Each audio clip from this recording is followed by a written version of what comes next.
अखिल भारतीय महात्मा फुले समता परिषदेच्या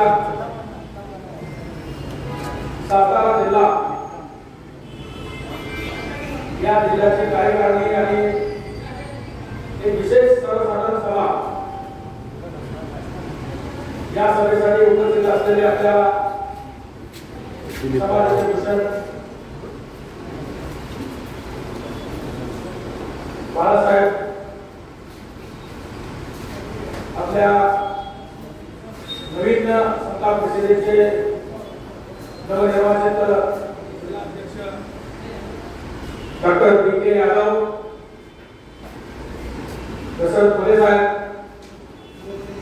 मंचावर असलेल्या पठाणताई, सरतारताई, आपले देवसे साहेब, शिंदे साहेब,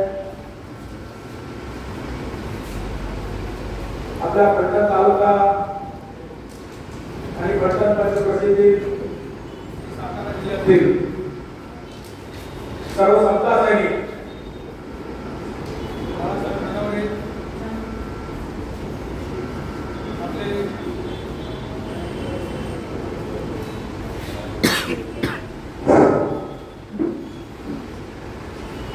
या कार्यक्रमाला उपस्थित असलेले राहुल शिंदे साहेब, सर्वच पत्रकारांची मंडळी, सर्वांचे दादा नाव काय सर्व मान्यवर आणि आपण सर्व बराच उशीर झालेला आहे, बराच याला हा उशीर झाला, पाऊस होता, ड्रायव्हरला वेळ देता उशीर झाल्यामुळे आम्ही सर्वांची दिलगिरी व्यक्त करतो. अखिल भारतीय महात्मा फुले समता परिषद ही समता परिषद ही अनेकांना आजपर्यंत हा एक माळी महासंघाचा दुसरा पार्ट आहे, परंतु महात्मा फुले समता परिषद हा माळी महासंघ नाही. पहिल्यांदा 1992 साली जेव्हा स्थापना झाली त्यावेळेला याचा बेस ओबीसी होता. त्या ओबीसी मध्ये 346 जाती आपल्या महाराष्ट्रामध्ये, त्यांची ही समता परिषद होती. परंतु आता अलीकडच्या काळामध्ये त्याची व्याप्ती वाढलेली आहे. त्या व्याप्तीमध्ये आता याच्यामध्ये ओबीसी, अल्पसंख्याक आणि एससी एसटी हे सर्व समाजाचे म्हणजे जे वंचित घटक आहेत, जे आरक्षण धारक आहेत आणि जे अल्पसंख्याक आहेत, या सर्वांना याच्यामध्ये सामील केलेला आहे. आणि त्याचाच परिणाम म्हणून आता या ठिकाणी अल्पसंख्याक दिसत आहेत किंवा एससी समाजाचे दिसत आहेत, ओबीसी समाजाचे सर्व घटक 12 दिसत आहेत. मुख्य कारण आहे की सर्वात मुंबईला जेव्हा मीटिंग आली तेव्हा सगळे माळी समाजाचे कार्यकर्ते मीटिंगला होते आणि विद्वान साहेबांचा प्रश्न विचारला सर्व माळी कसे आहेत. तर त्यावेळेला प्रश्न केला की माळी समाज हा त्या ठिकाणी मोठा आहे, त्याच्यापेक्षा मोठा धनगर समाज आहे, परंतु धनगर समाज हा एमटी म्हणून वेगळा काम करतो आणि माळी समाज हा एक मोठा समाज आहे, बाकी लहान समाज आहे. लहान समाजावर ज्यावेळेला कोण भेटलं जातं त्याला विचून त्याच्याकडे दबाव टाकला जातो, त्यावेळेला त्याचं काम थांबलं जातं. म्हणून इथं पुढे याला माळी समाज दिसतो, ही वस्तुस्थिती आहे. परंतु आता याच्यामध्ये बदल होत गेलेला आहे. जे काय धनगर समाजाचे नेते आहेत, जे काय बाळापत्राचे नेते आहेत, जे काय अल्पसंख्याकांचे नेते आहेत, मुस्लिम समाजाचे नेते आहेत, हे सर्वजण आता आपल्या विचारपीठावर येत आहेत. त्यामुळं हळूहळू आता ते प्रगती व्हायला लागलेले आहे. आता मोठ्या प्रमाणात ज्या वेळेला अन्याय होतोय त्या वेळेला तो समाज बाहेर यायला लागलेला आहे. त्याला एक प्रोटेक्शनची गरज आहे. म्हणजे जर डॉक्टर साहेब बाळासाहेब मला म्हणजे प्रोटेक्शन पाहिजे लोकांना, आपल्या ओबीसीच्या लोकांना किंवा अल्पसंख्याकांना, एसटी समाजाला वगैरे प्रोटेक्शन पाहिजे. एसटी समाजाला कायदा आहे परंतु ओबीसी समाजाला कायदा नाही, म्हणजे अठरा कायदा नाही. त्यामुळं प्रोटेक्शन कमी पडतं, त्यामुळे ही लोक बाहेर येत नाही. तर त्यासाठी आपल्या समतासाठी जेवढे पण आहेत त्यांनी कुठं पण काही करू द्या. तसं आता डॉक्टर साहेब आपल्या इथं पाचव्या वेळेला मराठी पडलं हे होतं आंदोलन, त्यावेळेला काय झालं ना, आपल्या इथं हल्ला झाला असं ऐकलं. त्यावेळेला बरोबर बसवा साहेबांचा ऑर्डर उचलला आणि त्या पुढच्या सभेमध्ये आपल्या आंबेडकर सभेमध्ये सगळ्या सभेमध्ये तो विषय म्हणजे कुठलाही अन्याय कोणावरही झाला तर समता सैनिक ज्या ठिकाणी कुटुंब पडतात हे धावून दिलेलं, दाखवून दिलेलं आहे. ज्या ठिकाणी नागरी समाजावर अन्याय झाला होता इथं तुळशीला आंदोलन, तिथं आम्ही जवळ जाऊन गेलो. तिथं नागरी समाज बीड जिल्ह्यात झाला, तिकडे झाला. जालना जिल्ह्यामध्ये कुंभार समाजात झाला, तिकडे गेलो. आता इथं आपल्या इथं बीड जवळ काय प्रकरण झालं, तिकडे आता आपल्या श्रीमंत प्रकरण झालं. महाराष्ट्रात कुठंही प्रकरण झालं त्या ठिकाणी आता समता सैनिकांचे पोहोचलेले आहेत आणि त्यांना प्रोटेक्शन हे पूर्णपणे दिलेलं आहे. आपण कोणावर अन्याय करायचा नाही, परंतु कोणाला अन्याय सहन करायचा नाही. डॉक्टर बाबासाहेब आंबेडकर म्हणतात अन्याय करणाऱ्यापेक्षा अन्याय सहन करणारा गुन्हेगार आहे. त्यामुळे आतापर्यंत आपण गुन्हेगार होतो, पण आता गुन्हेगार राहणार नाही आणि गुन्हेगार करणार नाही. याची शाश्वती समता सैनिकांनी घेतली पाहिजे आणि समता सैनिकाच्या समता परिषदेच्या अध्यक्षांनी असं सांगितलेलं आहे की आपण सर्वांनी आता एकजूट झालं पाहिजे, आपल्या हक्कासाठी एकत्र आलं पाहिजे. प्रत्येक समाजाच्या संघटना ह्या असतात, त्या संघटनेच्या मिटिंगला ह्या मोठ्या होतात, खरी होतात. परंतु जे काही सरकारच्या मार्फत मिळणार, जे काही कायद्याने मिळणार आहे ते फक्त 3 विभागातच मिळणार आहे. ते म्हणजे एससी, एसटी म्हणजे आदिवासी आणि ओबीसी, या 3 वर्गालाच मिळणार आहे. 3 वर्गामधूनच मिळत आहे. त्यामुळं बाकीच्या समाजाने आपले आपले सामाजिक कार्य आपल्या पुरतं, आपल्या घरापुरतं, घराच्या बाहेर आपण ओबीसी प्रत्येकाने समता सैनिक म्हटलं पाहिजे. आता ओबीसीची व्याख्या समजून आपण सरकारने काही समता सैनिक म्हणूया. आता यापुढे सर्वांनी समता सैनिक म्हणूया. म्हणजे ओबीसी म्हणण्यापेक्षा सुद्धा पुढे जाऊन आपण समता सैनिक म्हटलं पाहिजे आणि त्याच्या माध्यमातून आपण एकजूट केली पाहिजे. आणि सर्व सरकारी काम असतील, राजकारणाची काम असतील, सर्व या संघटनेच्या मार्फत झाली तर मग आपल्याला हे दिवस बघायची पाळी कधीही येणार नाही, याची खात्री मी सावकार महाराजांच्या मंदिरामध्ये देतो. कारण सावकार महाराज म्हणतात कांदा फळा भाजी अवघी मिठाई भाजी लसूण मिरची कोथिंबीर अवघा झाला माझा हरी गोड राडा वीर दोरी अवघी व्यापी पडली. आपल्याला कुठेही जायची गरज नाही, कुठेही यायची गरज नाही, काही भक्ती करायची गरज नाही. भक्ती करायची असेल तर ती आपल्या कामात करा, आपल्या विकी करा, एकत्र या. आपण इथे एकत्र आला तर तुम्हाला पंढरचं पांडव इथं भेटायला येईल. तसं आपण जर एकत्र आलं तर आपली सगळी कामं करायला मुंबईवर इथं दूध आल्याशिवाय राहणार नाही. बघितलं असेल एकी झाल्यानंतर काय होतंय, त्या सराटीला कधी कुणीच तर जाणार नाही पण ते इथे झाल्यानंतर मंत्रिमंडळात कधी होता आपली संख्या आपण 6%. परंतु या ठिकाणी 6% लोक येत आपल्याला गरज पण आहे एवढ्या लोकांची गरज 60% लोकांची गरज 6% लोक जर एकत्र आली तर फुल इथं आपल्याला पुढं बसायला जागा मिळणार नाही इथं या चौकात उभारायला जागा मिळणार नाही एवढी आपली लोकसंख्या आहे त्यामुळे 6% कार्यकर्ते गोळा झाले तर सगळं हे भारत हातून जाईल अशी परिस्थिती निर्माण होईल.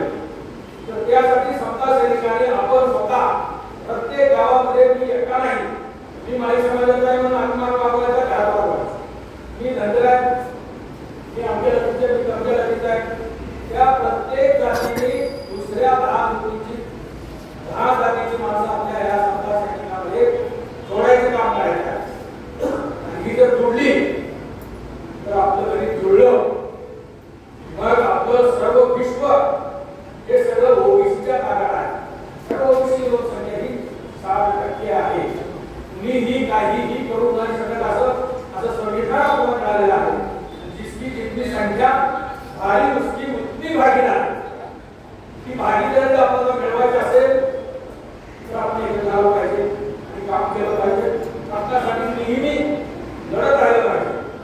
आता सांगा तुम्ही या समता सैनिकांनी अंबडमध्ये जर मेळावा घेतला असता आपली परिस्थिती काय झाली असती डॉक्टर साहेबांचा हल्ला झाला तसे हल्ले गावोगावी सुरुवात केले होते पंढरपूरला आपल्या एका अपंग अनाथ मुलाचा रात्री त्याने गळा कापून खून गेला आणि तिने स्वतःहून फाशी घेतली सांगितली अशी मुलगी मराठा समाजाच्या तरुणांना आरक्षण मिळावं म्हणून मराठा समाजाला ओबीसीतून आरक्षण मिळावं म्हणून मराठा समाजाच्या मुलाला अशी मुली प्रत्यक्षात घेतली होती माळी समाजाच्या मुलाला माळी समाजाचा अनाथ मुलगा अपंग मुलगा तर मारून अडकवलो तो अपंग मुलगा तो झाडाला अडकवला कसा जाऊ झाडाला चढतो कसा यासाठी म्हणजे काय या जनादेच्या विरोधात 302 जन्म लावले आपण त्याला भेटले काय करा त्याचा फोटो लावून तिथं संध्याकाळी तिथं मिरवणूक काढली त्या तारापूर मला पंढरपूरच्या तालुक्यातलं गाव आहे तिथं संध्याकाळी 6 ते 8 वाजेपर्यंत शासनाची प्रेस यात्रा काढली आणि प्रेस यात्रा जी काढत होती त्या प्रेस यात्रेमध्ये ह्याला ढकलून जाण्याचा प्रयत्न करत होते तरी सुद्धा पोलिसांनी काही दखल घेतली नाही रात्रीचं पुन्हा 12-1 वाजता असं हे जे संघटन झालं आहे हे संघटन बंद झालं पाहिजे यासाठी आपण सगळ्यांनी द्वेषानं एकत्र आलं पाहिजे जे आपल्या विरोधात द्वेष करतात त्यांना द्वेष केला पाहिजे जे आपलं अभिनंदन करतात त्यांचं डबल अभिनंदन केलं त्यासाठी आपण सर्वांनी एकत्र आलं पाहिजे या मराठा समाजामध्ये गरीब आहेत का आहेत त्याला आरक्षण दिलं पाहिजे का प्रत्येक संविधान दिलं पाहिजे आपण कोण देणार संविधानामध्ये काय म्हटलेलं आहे आरक्षण म्हणजे गरिबी हटावचा कार्यक्रम नाही आरक्षण म्हणजे आपलं प्रतिनिधित्व आहे आणि ते प्रतिनिधित्व शैक्षणिक आणि सामाजिक मागासवर्गीय असणाऱ्यांनाच मिळतं इतरांना मिळत नाही ते इकडे म्हणायचं आम्ही छत्रपती आहोत आम्ही इकडं जमीनदार आहोत जागीरदार आहोत वतनदार आहोत आमचे आमदार आहेत आमचे खासदार आहेत आमचे मंत्री आहेत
मुली आहे राहिले 12% आणि 12% 8% बोगस सर्टिफिकेट निघाले अरे हे 4% आणि हे 10% ईडब्ल्यूएस घेतात म्हणजे डबल झालं उलट 4% ला 2% मिळाला पाहिजे देशात केलं तर देशात इथली लोकसंख्या 2% आहे म्हणून ती देशातलं आरक्षण मागत नाही का हातातच मागतात व विश्वमध्ये मागतात तर त्यासाठी छगनराव भुजबळ साहेबांनी जो लढा पुकारला त्या लढ्यामध्ये आपण मागे राहायचं नाही म्हणून आम्ही अखिल भारतीय माळी महासंघाचं काम थोडं कमी केलं आणि एकत्रित करण्याचं काम केलं आणि महाराष्ट्रात करून सर्व समाजाच्या संघटना एकत्र केल्या अखिल भारतीय महात्मा फुले समता परिषद एकच ही संघटना या राज्यकर्त्यांना आणि आपल्या अन्यायावर तोडगा काढण्यासाठी एकच संघटना इथे काम करायचं असं ठरलं त्यामुळे आम्ही इथं या संघटनेच्या मार्फत जे काम केलं ते काम आता समीर भुजबळ साहेब दिल्लीला गेले दिल्लीमध्ये याचिका टाकली त्या याचिकामध्ये जे आपल्याला भारतीय आयोगाने आपलं आरक्षण कमी केलं होतं जे सरकारचे आरक्षण होतं ते कमी करून निम्म्यापेक्षा कमी आणलं होतं किंवा सर्कल टाकताना सर्कल त्या ठिकाणी अधिवेशनांना वगैरे सर्कल वाढवले होते आणि आपलं आरक्षण 40% कमी केलं होतं म्हणजे हे पूर्ववत करण्यासाठी पुन्हा दिल्लीमध्ये याचिका टाकली आणि दिल्लीमध्ये परवा गेल्या महिन्यात निकाल लागला त्या निकालानुसार आता 2022 पासून जे सर्कल होते त्या सर्कल प्रमाणेच आणि जे आपलं 70% आरक्षण आहे त्या आरक्षणाप्रमाणेच आता निवडणुका लागणार आहे ही आपलं सर्वात मोठं यश आहे आता या निवडणुकीमध्ये आपली 40% लोकसंख्या कमी झाली होती निवडणुकीमध्ये म्हणजे जे 56,000 पद आहे त्याची 40% कमी झाली बघा जवळजवळ 3,000 पद कमी झाली तर असं त्या 3,000 फक्त सरपंच कमी झाले सरपंच म्हणजे अशी जर पद कमी झाली तर आपल्याला काय मिळणार जे मिळतं ते ओबीसी म्हणून मिळतं आणि सरकारच्या माध्यमातून मिळतं सत्य पुढे सांगताना चालत नाही तर त्यासाठी डोकी मुजली जातात त्यासाठी आपल्याला आपण सर्वांनी निवडणुकीमध्ये भाग घेतला पाहिजे किंवा भाग न घेता येत असलं तर आमच्या मागे राहायला पाहिजे जे उभं राहिलं त्याच्या पाठीमागे राहायला पाहिजे पुढे बघा माझा गावा घरात गावा मजूर प्रचार करा प्रत्येकाने 10 माणसं फक्त गोळा करा बाकी मी ही गल्ली करतो ती गल्ली करतो ते गाव करतो ते तालुका करतो तुम्ही फक्त आपली गल्ली प्रत्येकाने एक 10 माणसं वाढवतो त्याच्याशिवाय जास्त काम करायची गरज नाही प्रत्येकाने जा भरपूर होत आहे तर हे काम केलेलं आहे 2023 साली एक जी आर मिळाला आणि त्या जी आरनुसार जे आपली जी कमिटी आलेली आहे आता सुप्रे कमिटी त्या सुप्रे कमिटीनं शिफारशी केल्या त्या शिफारशी 1 दिवसाचं अधिवेशन बोलवून त्या महाराष्ट्र सरकारनं मतासाठी कोर्ट ऑफ कंटेम्प्ट म्हणजे कोर्टाचा अपमान करून सुद्धा आता जे आरक्षण दिलेलं आहे ते 10% आरक्षण दिलेलं आहे ते कोर्ट ऑफ कंटेम्प्ट आहे कारण 5 मे 2021 साली जे गायकवाड कमिशन 2018 साली आलं होतं त्याचा निकाल लागलेला आहे आणि त्या निकालामध्ये जयश्री पाटील आणि सरावते वकील आहे त्यांनी दिल्लीच्या सुप्रीम कोर्टामध्ये निकाल लागलेला आहे कुणबी मराठा कुणबी हे मागासवर्गीय नाही ही डॉमिनेट कमिटी आहे हे वतनदार आहेत जागीरदार आहेत हे सगळे राज्यकर्ते गावात आहेत यांना कुठलंही आरक्षण देऊ नका असं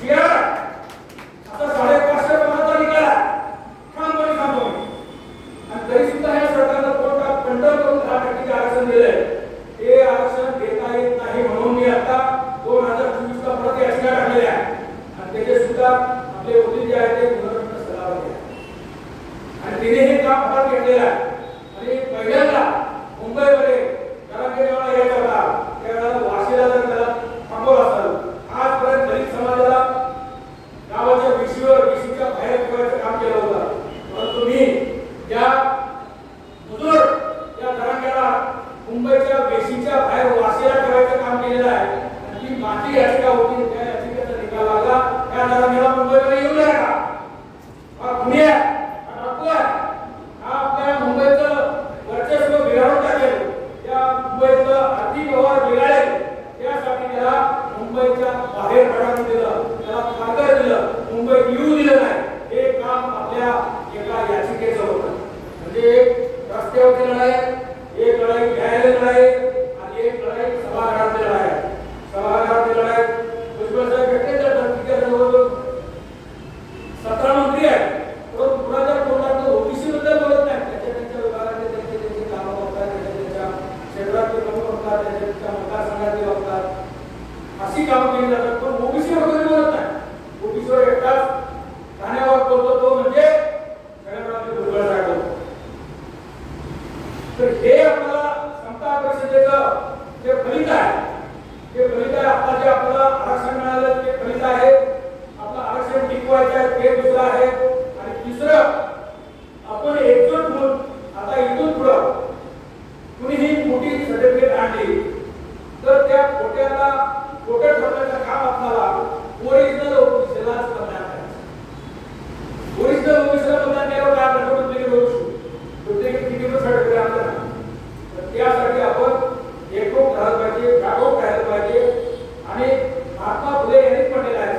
जर आपली माणसं गेली तरच आपल्याला काय मिळणार आहे. आता या वेळेला एकजूट झाल्यामुळे आपली संख्या 40 ते 50 आमदारांना वाढली आहे. 40 ते 50 आमदार सत्ता करायचे कमी झाले आहे. हे यश आपल्या ओबीसीच्या या महात्मा फुले समता परिषद येतं आणि पुढल्या वेळेला आणखी वाढेल आणि मग सत्ता आपलीच होईल ही नक्की सांगतो. जर असं जर आपण काम केलं आज डॉक्टर यादव साहेब पुढे काय संख्या नवीन आहे संख्या ही भरपूर आहे. ही संख्या आता अमेरिकेच्या दिशेने चाललेली आहे. पूर्वीची संख्या होती ती गावाच्या दिशेने चालली होती खेड्या दिशेने. आता ही संख्या अमेरिकेच्या दिशेने चालली आहे. म्हणजे कसं अमेरिकेला जे सभा होतात ते फक्त सभा करणारे दोघंच असतात आणि दोघांचं चित्रीकरण करणारे दोघं असतात. ते चित्रीकरण संपूर्ण त्यांच्या देशात होतात घरी बसून बघतात. तसे आमची लोक आता इथं आलेले सगळे मोबाईलवर वापरतात आणि घरी बसून बघताय. म्हणजे आज हजारो माणसं आपली सभा बघतायत हे अमेरिकेच्या दिशेने चाललेले पहिलं पाऊल आहे. त्यामुळे लोक कमी आहेत. आता हे नवीन जे आलेलं तंत्रज्ञान तर त्या तंत्रज्ञानाचा सुद्धा आपण वापर केला पाहिजे आणि मग हजारो माणसं इथं आले पाहिजे लाखो माणसं तरी राहिले पाहिजे. तर घरी सुद्धा ज्या बैलावर काम करतोय किंवा शेतावर काम करतोय नांगराचं प्रोग्रामचं काम करतोय त्यांनी सुद्धा मोबाईलला पाहिलं पाहिजे. यादव साहेब काय बोलले शिंदे साहेब काय बोलले पुढे साहेब काय बोलले याची चर्चा घरोघरी गावागावात आणि त्या कोरोनाच्या बायकामध्ये सुद्धा झाली पाहिजे. तर हे तंत्रज्ञान पुढे गेलेलं आहे. या तंत्रज्ञानाचा वापर केला आपण सांगितलं ना काहींची शंका होती काही विचारलं किंवा काय हे नाही गांभीर्य आहे तर ते गांभीर्य निर्माण करावं लागतं. गांभीर्य सभेला निर्माण करावं म्हणजे सभेला कसं ताब्यात घ्यायचं सभेला कसं होल्ड करायचं त्याचं ट्रेनिंग आहे. ते ट्रेनिंग दिलं तर समोरचा माणूस आवाज करत नाही. ते तो कुसकुस करतो की आपण काय बोलतो काय समजत नाही. ती पाळी तुमच्यावर आली कारण ते शांत करायचं टेक्निक होतं लावलं होतं आणि त्याच टेक्निकच्या अगोदर आपण ते माहिती काय तुमचा ते आवाजाचा स्पीकर एक बिघड असं ट्रबल सगळे ट्रबल चालू होते. त्या ट्रबल नीट झाल्यानंतर आपण शांत आहे ऐकत आहे ऐकत नाही शांतपणे ऐकत ना मग ते ट्रबल सगळं दुरुस्त करावं लागतं आणि त्या ट्रबल दुरुस्त करणारा म्हणजे ठराविक विषय त्या ठराविक विषयाचं गांभीर्य तयार झालं का मग ते शेजारचं काय बोलतोय ना त्याचा आवाज त्या कानापर्यंत पोहोचू देत नाही. इतका आवाज आपला मोठा होतो त्याशिवाय काही बसत नसतं. त्याचा आपला ऐकत नसतं तर मग शेजारच्या ऐकत बसतात. तर ते शेजाऱ्याचं ऐकून घ्यायचं नाही तर मॉनिटर कोण करतोय कसं करतोय याच्यावर सगळं अवलंबून असतं. तर यादव साहेब उशीर खूप झालेला मला सांगायचं नंतर सांगायला उद्योगाबद्दल सांगणार उद्योग जर माझ्याकडे 700च्या वर यादी आहे. त्या उद्योग धंद्यामध्ये आपल्याला कुठलंही भांडवल लागत नाही आणि भांडवल हे आड येत नाही. ट्रेनिंग सुद्धा आड येत नाही. जात आडवी येत नाही. आई वडिलांची प्रॉपर्टी आडवी येत नाही. आणि काय म्हणतात कोणतं काय म्हणतं आमच्या आई वडिलांनी काय म्हटलं एक दिवस बघायचं अरे बघा त्या आई वडिलांनी तुला जन्म दिला सगळ्यात मोठी कामगिरी केलेली आहे. तुझी कामगिरी तू दाखव. Nothing is possible in the world. Everything is possible. केल्याने होत आहे ते आणि केलेच पाहिजे. त्यासाठी कठोर परिश्रमास पर्याय नाही आणि लाभ सगळे सोडून यावं लागतं. कारण तुम्ही सांगितलं केसावर फुगे तर केसावर फुगे म्हणाल आपल्याला किती जण काय करायचं केसावर फुगे असं वाटत का इथं खाली वरलेल्या वरच्या धाब्याबद्दल ऐकलं तर ते केसावर फुगे विकले जातात. त्यातर तुमचे भाऊ सुद्धा विकले जातात. चांगले वर्षी वाटे सुद्धा हे करतात. केसावर फुगे आमच्या विकतात आणि रुपयाच्या पर्यंत 400 रुपये होतात. ते 400 रुपये म्हणजे त्यावेळेला 400 रुपये थोडं सोनं होतं. म्हणजे मी एका दिवसात 1 लाख रुपये कमवतो. परंतु त्या धंद्याला काय प्रतिष्ठा आहे का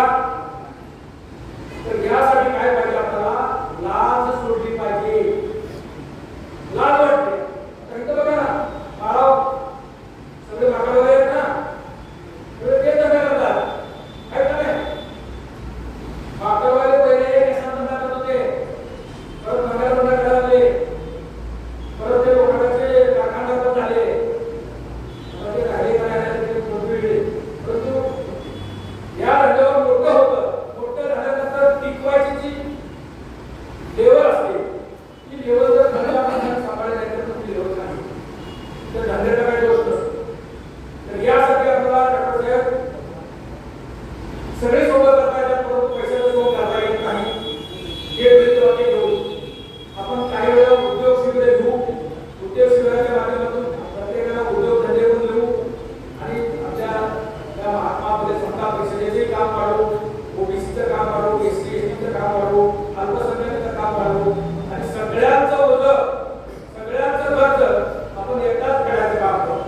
म्हणजे महात्मा ज्योतिराव फुले यांचं स्वप्न आपण पूर्ण करू, डॉक्टर बाबासाहेब आंबेडकर यांचं स्वप्न पूर्ण करू आणि सर्व भारत एक आहे, सर्व समाज एक आहे. आता 346 जाती आहेत. तुम्ही नंतर जातीवाद करतो जरा मी एका जातीचं काम करतो त्याला तुम्ही जातीवाद म्हणत नाही. आणि भुजबळ साहेब जातीवाद करतात. भुजबळ साहेब किती जातीचं काम करतात काय का? मंडळ आयोगाने जे शिफारस केलेले जाती आहेत त्या 3743 आहेत आणि त्याच्या उपजाती 1.25 लाख आहेत. 1.25 लाख जातीचं नेतृत्व करतात भुजबळ साहेब. 1.25 लाख जातीचं एक जातीचं आपल्या मातीचं काम करणारे आणि आम्ही सगळ्या जातीचं काम करणारे यात किती फरक आहे. तर तो फरक इतरांना समजत नाही. ओबीसी म्हणजे एक जात समजत नाही. ओबीसी म्हणजे एक जात नाही. ओबीसी म्हणजे 1.25 लाख जातीचा समूह आहे. 1.25 लाख जातीचा समूह सांभाळणं एवढं कठीण काम नाही. अतिशय सुंदर काम आहे. फक्त एकामेकाला जवळ घ्या. बाकी काय सुद्धा करू नका. काय सुद्धा घ्यायचं नाही, काय सुद्धा घ्यायचं नाही. प्रत्येकाने आपल्या जवळची माणसं 12 किलोमीटर एकत्र करा आणि हा पुष्कळचा पूर्ण कार्यक्रम आपण उद्या काही दिवसात करू. बराच वेळ झालेला आहे, उद्योगात झालेला आहे, आपल्या संघटनेवर झालेला आहे. आता सर्वच काम पूर्णत्वास नेण्याचं काम हे डॉक्टर बाबासाहेब आंबेडकरांनी आपल्यावर दिलेलं आहे. तर आता डॉक्टर आपले हे जे जगल आहे BA ते भगवान खंडेरा भगवान कोण आहे? खंडेराय महात्मा आहे. बरोबर आहे. भगवान खंडेराय तुम्ही आता हे तुमच्यावर जे हल्ला झाला त्या हल्ल्याचा कधी सुद्धा तसं काम होणार नाही. ज्याच्यावर हल्ला झाला तर त्याचा प्रति हल्ला झाल्याशिवाय केल्याशिवाय आम्ही राहणार नाही. एवढं काम सांगणार महाराष्ट्रामध्ये प्रत्येक मुलाला तुम्हाला दिलेलं आहे आणि ते राहावं. आता 3 याचिका आपल्याला आहेत. 3 याचिकेची सुनावणी आता उद्या 20 तारखेला आहे. परवा झाली की सुनावणी 2 तारखेला झाली. दिवस कोर्टात आता 12 वाजता 8 तास कोर्ट चालतं. तर हे सगळं कोर्टाचं काम इथे होतं आणि रस्त्यावरची कामं बघतोय आणि अधिवेशनाची पण कामं बघतोय. तर सर्वच कामं प्रत्येकाने वेगवेगळी कामं प्रत्येकाने आपापली कामं केली पाहिजे. एवढंच मी या ठिकाणी सांगणार आहे आणि आता जास्त वेळ झाला थांबतो इथं. जय ज्योती, जय क्रांती, जय